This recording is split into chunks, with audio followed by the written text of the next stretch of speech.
Hey, what is up, you sexy beast? GhostSickness, Tristan here. Today I'm reading the Seer of Possibilities from CreepyPasta. I'll link in the description below. It is absolutely fantastic, so you can follow along with me if you want, or you can just read it again and again and again. It's a fantastic story, guys. Don't forget to smash that like button. Let's see if we can do 700 likes on this bad boy. It's a really long and amazing, scary story. At the end of the video, if you did like it, don't forget to like it. I always end on the story. Remember the fact that I love you. I'm going to get right into it.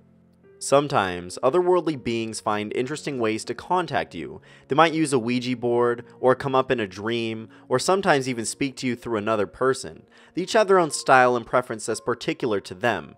The one who contacted Jack spoke to him through his computer, or I guess you could say the communication was through on-screen text. The first time it happened, Jack had been sitting at his computer playing solitaire. A blinking red light from the router indicated that his internet connection was down again. This was a weekly occurrence, and Jack was getting used to his spotty internet service. As he moved his cards, the game faded into a solid black screen, and red text appeared.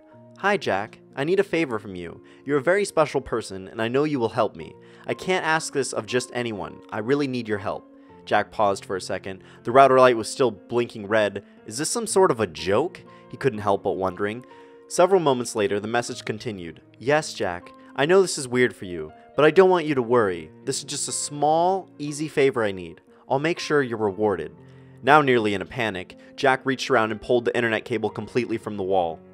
"Still here, Jack. I don't want to waste any more of your time, so I'll get right to what I need. Tomorrow when you go to work, I need you to move the large potted plant that's next to the elevator on the ground floor. All you need to do is pull it out 3 inches from the wall. If you do that at 8:17 a.m., no one will be in the area." Jack sat there, refusing to respond, still trying to figure out what was happening. The writing continued. "Look, Jack, I'm asking you because I know you'll do it. You won't let me down. You're special. We'll talk tomorrow."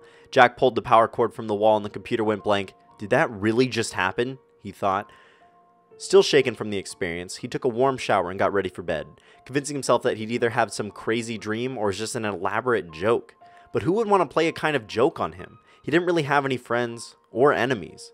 He woke up the next morning feeling refreshed. Work would start at 8:30 a.m. and Jack was never late. He pulled into the parking lot around 8:10 a.m. Normally, he would just go right in, but the message had told him to move the plant at 8:17 a.m.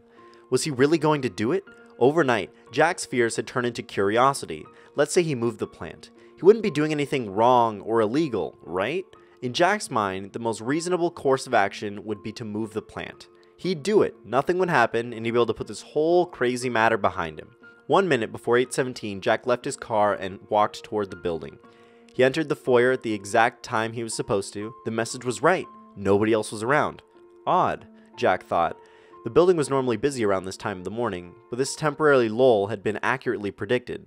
Fine, let's see what happens, Jack muttered to himself. He walked up to the large potted plant placed firmly between the 2 elevators in the lobby of the 10-story building. The plant looked like it was fake, a decoration that people passed every day without really noticing. It was heavier than Jack realized. He might put some effort into this and pulled the plant out 3 inches to his best estimate. He stood back and looked at the plant, then looked around the lobby. People were coming in behind him now, and the lobby was starting to fill up again. Nobody seemed to notice the plant was in a slightly different location. Nothing seemed different at all. Jack skipped the next elevator and waited for something, but nothing happened. Finally, Jack entered the elevator and made it to his 7th floor cubicle, on time, like always.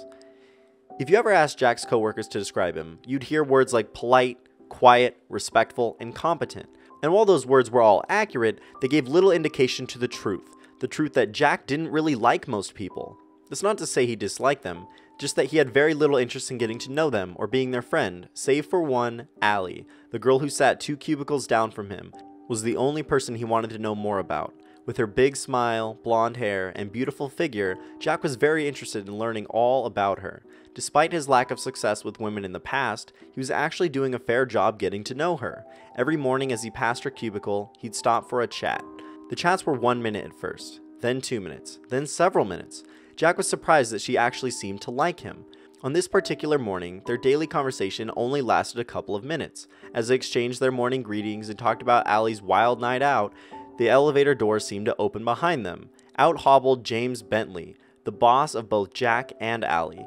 James' loud complaining could be heard throughout the office. "My damn foot!" "What happened, James?" came the mumbled queries. "It's the damn plant they have in the lobby. I ran right into it and twisted my ankle." James, you can barely walk. You need to go to the hospital, came Allie's concerned reply. Can't do it now. I have meetings all day. Too important to cancel. I'll just have to tough it out. Jack, feeling stunned, left Allie's cubicle mid-conversation and sunk down into his chair. It was all his fault. He was sure of it. How could he be so stupid and careless? Still, no use in worrying about it now. A twisted ankle would heal. Everything would be all right.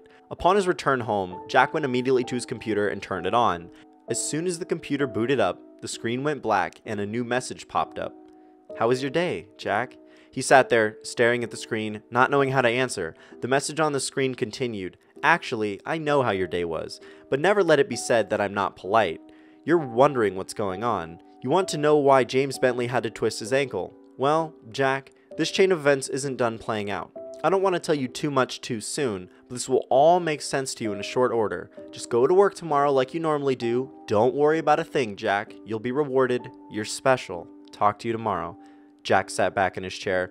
What was going on? Who was this sending him messages? Jack's curiosity was fully engaged, and he was almost a bit excited to see what would happen next. The next morning at work started off as an ordinary day. Jack noticed that the plant had been pushed back fully against the wall, probably by the night cleaning crew. James Bentley showed up shortly after lunch, hobbling into the office on his one good foot. Man, this foot is killing me, Jack could overhear him say, but apparently James still had a meeting he didn't want to miss. It wasn't until around 3 o'clock that James saw him again. James, who always seemed to prefer Allie over others, came limping up to her cubicle.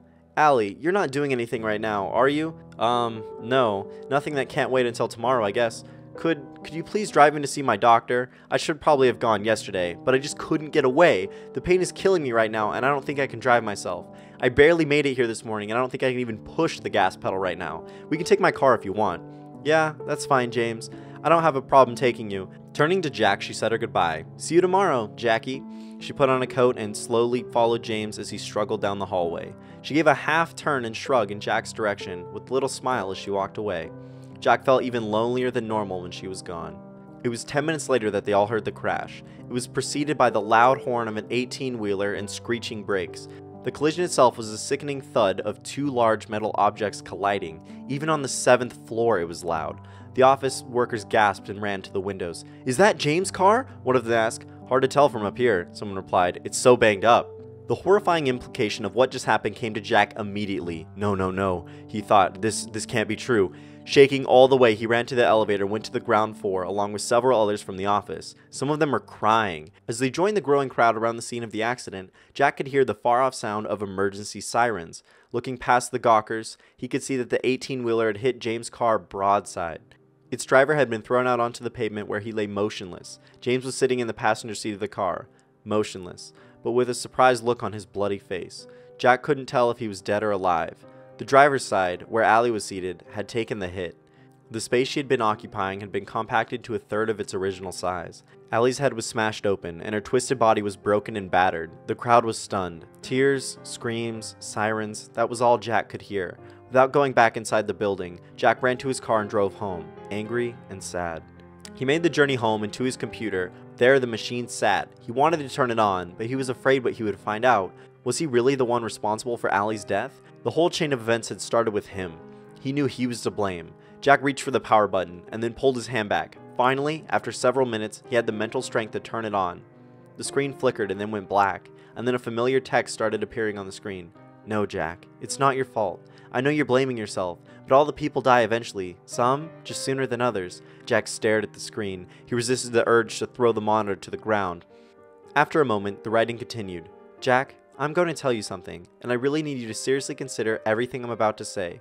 You thought you were in love with Allie. The truth is, you just wanted to fuck her, and please excuse my language, but every once in a while, it's best to be blunt. Jack, she wasn't the one for you. She would have made your life miserable. Yes, you would have eventually found the courage to ask her out. She was actually interested in you. She thought you'd make a good project. Sad really, for her, not for you. I want you to think about all the things that she's told you. Why did her last boyfriend break up with her? Because she cheated on him, Jack mumbled under his breath. Because she cheated on him, Jack. The same thing she would have done to you. She would have made you happy for about 2 months and then miserable for the next 4 years. Sneaking around, laughing at you behind your back, spending all your money. Once you finally got rid of her, you would have been so jaded that you'd never date again. This is true, Jack. I see all future possibilities. The ones that come to pass and the ones that don't. You've seen how she really is, Jack, but you let your lust for her blind you from the truth. Together, you and I have made sure that you avoided that path. One more thing, Jack. This isn't done playing out. There's more to come. No! Fuck you! You killed her! Jack screamed and threw the monitor from the desk. It landed on the floor and sparked out. Jack barely got any sleep that night, and the next day he wasn't sure he wanted to go to work. But the last words he had been told that piqued his curiosity, and his anger had somewhat subsided. No work had been done that day in the office. The company brought in grief counselors, people shared their thoughts, they cried, they hugged.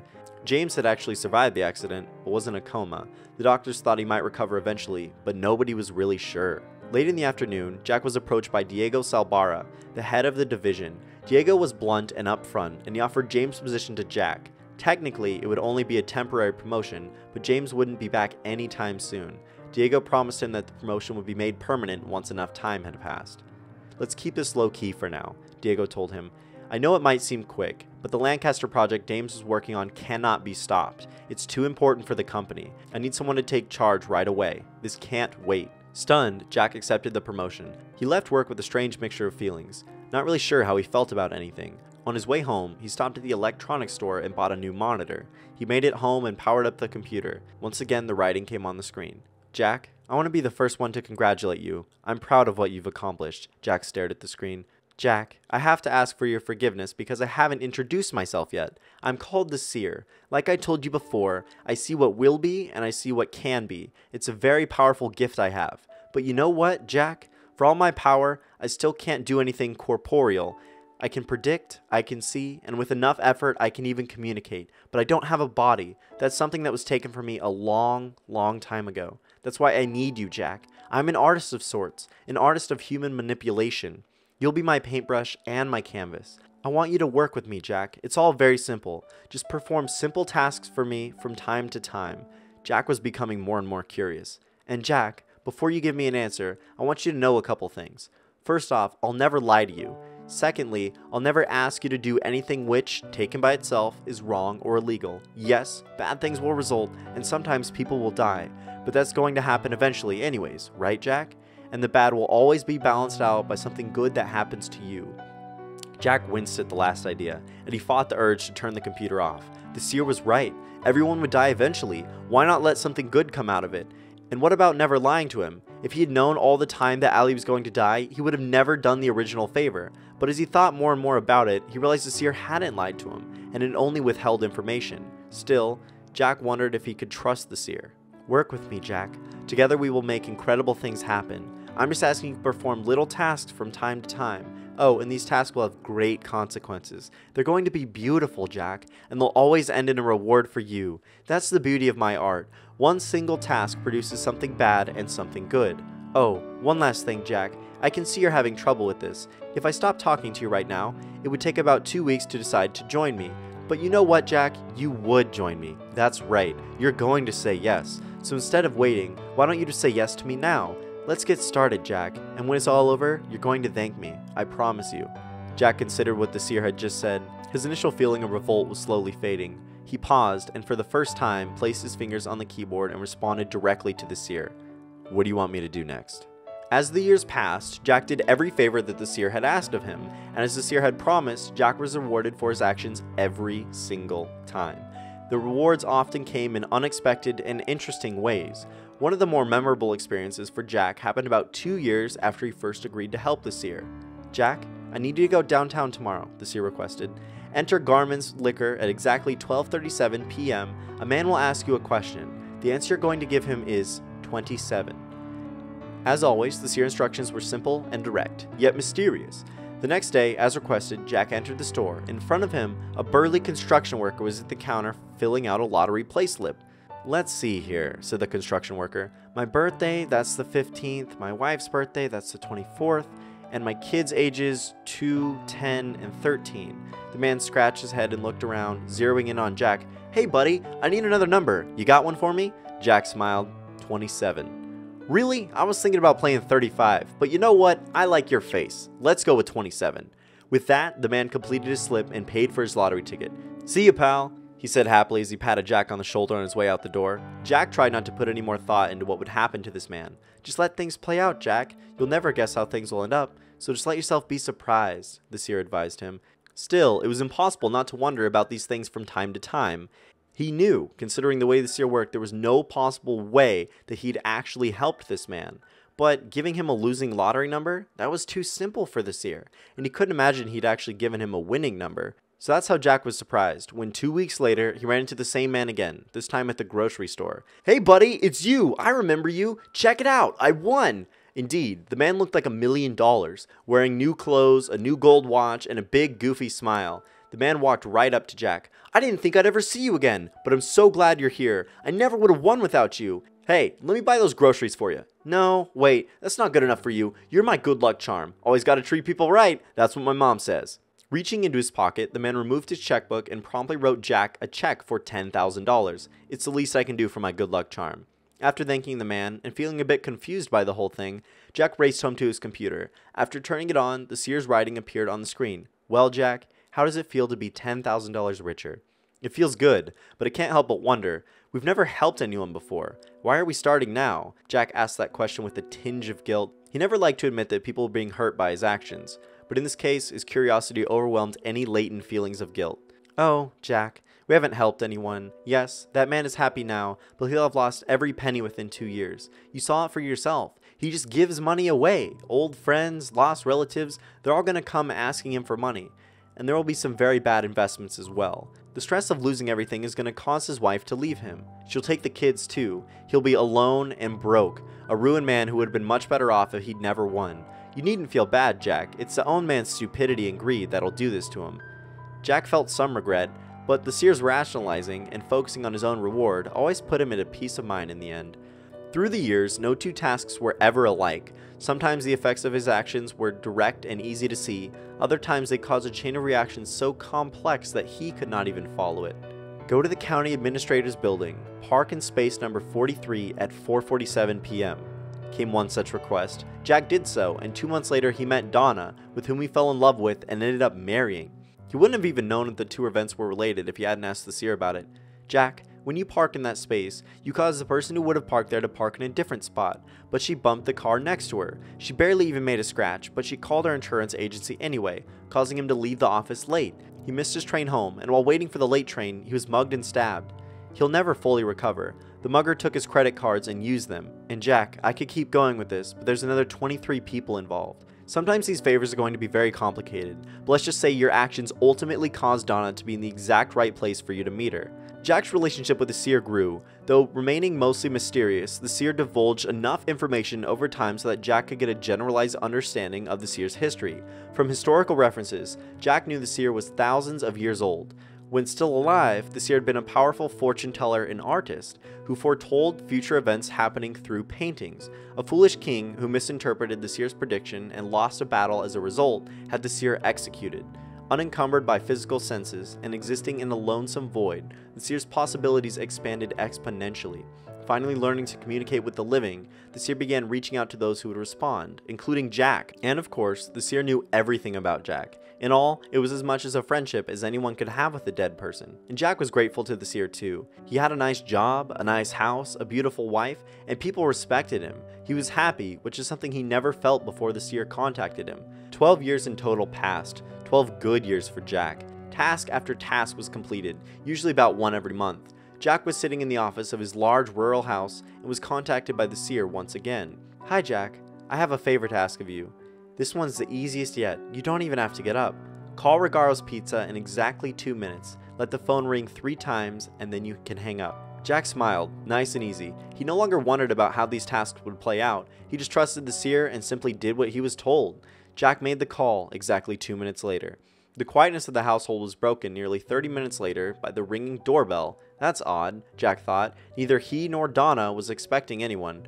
Jack looked at the peephole and saw a pizza delivery boy. The logo on his cap said Riago's Pizza. Jack opened the door. "Here's your pizza," said the boy as he thrust it into Jack's hand. "But I didn't order this," Jack argued. "Look, I don't give a damn if you ordered it or not. Mr. Riago told me to take it here, and that's what I'm doing," the delivery boy argued as he looked increasingly annoyed and spat in the bushes.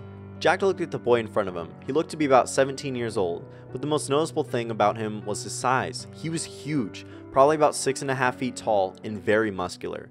"It's already paid for by credit card. Just take it, because I'm not driving it back." The boy put his hand out for a tip.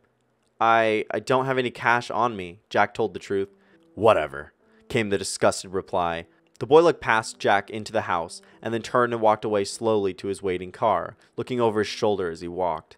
Jack closed the door and took the pizza to the living room, where Donna was watching TV. After explaining what had happened, he excused himself to go to the office, promising to return shortly. Donna opened the pizza and took a piece. Come back soon, sweetie. The pizza's got all your favorite toppings on it. Donna giggled as she took a bite. Arriving at his computer, the seer's words appeared on the screen. Confused, Jack? Don't be. Your neighbors down the road ordered the pizza. Mr. Riago told the boy the correct address, but the ringing phone made it difficult for him to hear clearly. Still, give the boy credit. He got the street right at least. So, my reward is a pizza? Jack typed, a little confused. Yes, Jack. Your reward is a pizza, and also the chance to spend a little more time with your wife. Go down there, share the pizza, enjoy it. When you're done, make love to Donna. That's not one of your tasks, that's just some advice I think you should follow. Oh, by the way, your neighbors who ordered the pizza are arguing about it right now, over the silly fact that the pizza didn't arrive. Some of the things people argue about amaze me. They really do. Their fight is going to be very heated, but you don't need to worry about it. Go, enjoy your night. Jack followed the seer's advice, cuddled up with Donna as they enjoyed their meal, then he made love to her right on their big, comfortable living room couch. Donna fell asleep on the couch shortly after 11 p.m. Jack lay there awake. This latest favor, it just felt odd. Carefully extracting his arm from under Donna, Jack left the living room and headed upstairs. Sitting down at the computer, Jack typed, "Are you there? Yes, Jack, I'm actually always here. I've been waiting for you to come back. That pizza delivery boy? He's quite a specimen, isn't he?" Jack looked quizzically at the screen. The seer continued, "He's a horrible employee.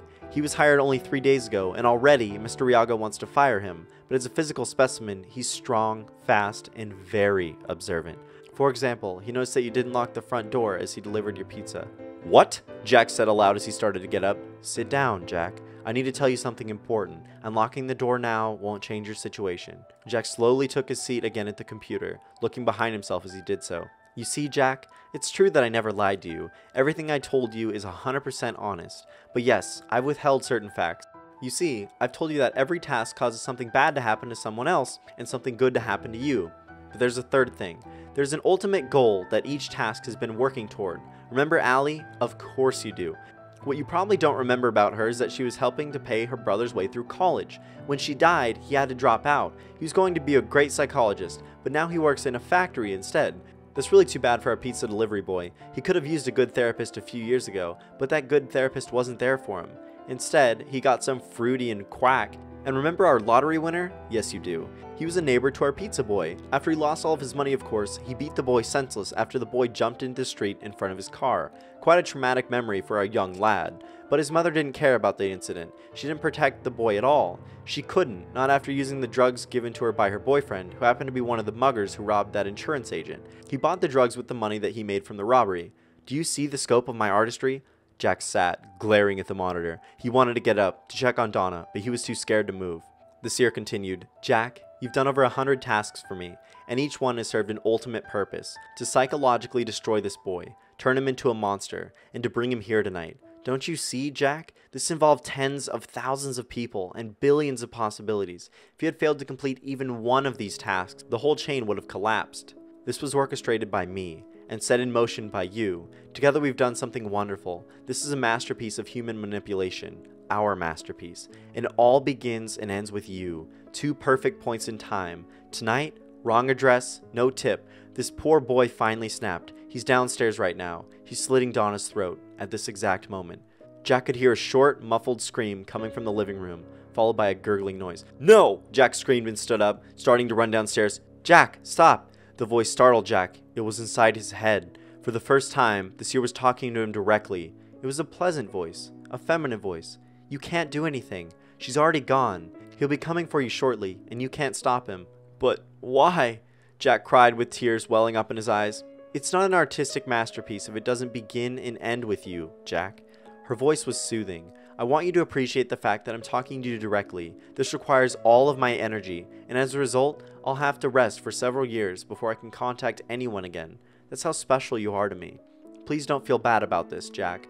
I want you to take a moment and enjoy your accomplishments as much as I do. The voice paused briefly and then continued. Do you know what, Jack? If I'd never contacted you, you would have lived for 85 years. 85 boring, meaningless, and bitter years. And when you died, nobody would have been at your funeral. I gave you 12 great, meaningful years. You were happy, and together we did something beautiful, something unique.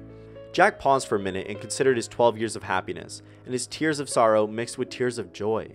He turned and looked at the computer, while behind him, the massive hulk of the demented delivery boy appeared in the doorway, a bloody knife in his left hand. On the screen, the last words from the seer appeared. "Don't you have something to say to me, Jack?" Jack wiped his tears and absorbed everything the seer had just told him. As the hulk of a man stepped closer to him, Jack mouthed his final words, "Thank you."